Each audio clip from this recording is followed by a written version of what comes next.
really good. Let's keep the love train going then. Okay. Is there like a favorite I don't know, zone or like character storyline that you've gotten to do in your time? Like just out of Well, all your projects? um, the first one that pops in my head is the Nick Valentine stories. I absolutely love the film noir nature of those. Hmm. For the Elder Scrolls, and remember, these are just ones that I participated in. I definitely did not write these. Again, because I have a man crush on Emil Pagliarulo. He did Dark Brotherhood and Skyrim and Oblivion, and those stories are so good. I mean, My boy Lucian LeChance is in yeah, that yeah. storyline. Emil has this unique ability to just he understands that. Him and I talk a lot about this, and for me, the number one function of entertainment is to entertain. And I know that sounds crazy or so simplistic, but when I watch, read, listen to, or play something that doesn't entertain me, it doesn't matter how good it is, I'll get bored. Or just so we talked about Ghost of Tsushima, like at the end of the day, all that stuff we talked about, like it's a fucking great game. Like it's a visceral feeling in your gut, right? And so this is I call it the Shakespeare trick because like I am a big fan of Shakespeare. I named my company something with games is after Macbeth. Like so Shakespeare did this too, where he put all these like esoteric salient things in, and there's all these people study Shakespeare for 400 years, right? Because there's a lot there. There's a lot to unpack. But at the time when he wrote those stories, they had sex and violence, and they were super entertaining, right? Like they're some of the best stories ever written because they were super entertaining. And so, but if you lead with the stuff that is the subtleties, you lose too many people. So, anyways, that's one of the tricks. So Emil is so good at that with Dark Brotherhood and all the stuff he's contributed to in Fallout 4 and Starfield and his whole career. Honestly, he was on the Thief games and he's just fucking fantastic. So Yeah, I've loved seeing Emil talk a lot about Starfield in the recent yeah, months. It's been fascinating to see him, do interviews or even share on socials, the yeah. design process and kind of the thought process behind that game. Uh, when you said you spent probably about 5 years cumulative on Fallout 76. Yeah, yeah. Three And then post and two, or three pre and two post. Yeah. went on to found something wicked. Hmm. Was it hard to transition back from a live service game to a single player mindset? Oh my god, dude, I was so happy.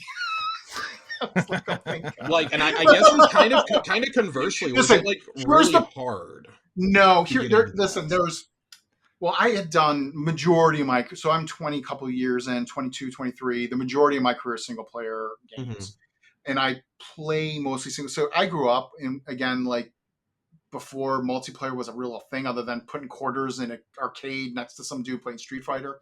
So I games for me are my alone time, right to this day. So it's hard for me to play Same. games. My wife gets really mad because she likes to play games together and stuff, and I was like, this is like a couple hours a day I get to myself. Um, so the amazing thing about the live service games was you were constantly in contact with the community, right? Now, even when it was bad, it was fascinating because you were constantly communicating with fans of your game, both on social media, but also through event. Like we would have closed door events where we brought fans in and got feedback that I thought pre and post shipping the game. We did a few of them that I thought were super really fun and successful. Um, and that part of it I really liked. I really did, even when it was bad, honestly, because you're again like you're listening to people and you're part of something bigger than yourself and you're just trying to do justice to the IP and represent gamers and people love this stuff, right? They associate so much of their lives with these games. I do too. And you want to make sure that you're doing as much justice. You're never going to please everybody, but you want to make sure you're doing as much justice as humanly possible for the people who are really in your corner, right? Who want it. And single player games are different because you go in this hole for years and then you sort of like tease it out towards the end and you announce it. So it's a very different process. But again, like you control like I think just because I'm a fan of the single player game is why I more akin to want to make them more like desirous to participate in that. And again, like the gas games, and for anyone who doesn't know, that means games as a service, and I think it's sort of a dirty word at this point. But it's basically the other dirty side of that. It's like those games live and die by monetization. And it's not just that people are greedy and trying to get rich, they're very expensive to run and maintain. So you have to make sure you're bringing in more money than you're spending, or it's just this common business sense that the game has to go away. Yeah. Right. So, but, and as a lead of that, so the other thing that happened over my career is I went to this level where I am responsible for P&L. It's called profit and loss. And you're looking at all these spreadsheets and trying to tweak little numbers to try to make sure you're in the black, you're not losing money. And that part of game development is it's very important, and it's also sort of soul sucking.